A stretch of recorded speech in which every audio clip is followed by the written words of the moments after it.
Hello বন্ধুরা, সবাইকে সুপ্রভাতে শুভেচ্ছা জানাচ্ছি।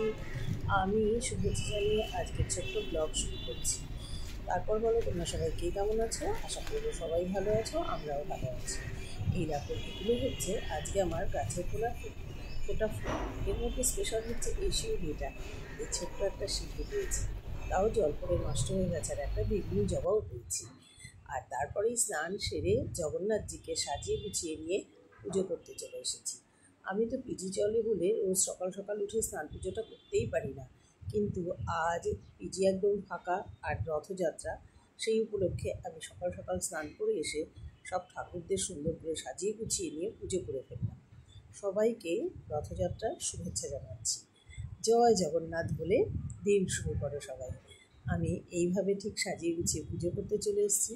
আর যে বেগুনি জবাটা ফুটেছে সেটা আজকে দিয়ে দিয়েছি আমি গোপালজির পায়ে। আর এদিকে পুজো কমপ্লিট করেই আমি লাঞ্চ রেডি করতে শুরু করে দিয়েছি।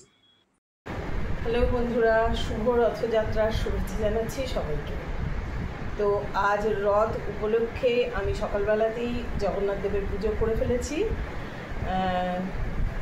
ঠাকুরকে সাজিয়ে গুছিয়ে মালা টালা পরিয়ে, মানি থাকলে অন্যান্যবার রথ টানা হয়, রথের মধ্যে জগন্নাথ দেবের ভালো করে আরও করা হয়, কিন্তু এবার তো রথ টানা হবে না, তাই সকালবেলাতেই ভালো করে একেবারে পুজো করে ফেলেছি।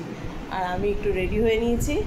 আরতি আর আমি মিলে আবার একটু ঘুরতে যাব, আরতির কিছু কেনাকাটা আছে সেগুলো হবে। আর রথ উপলক্ষে জিলিপি আর পাঁপড় সবাই খেয়ে নিও, আমরাও আনবো, সন্ধেবেলায় খাবো, তাই তো।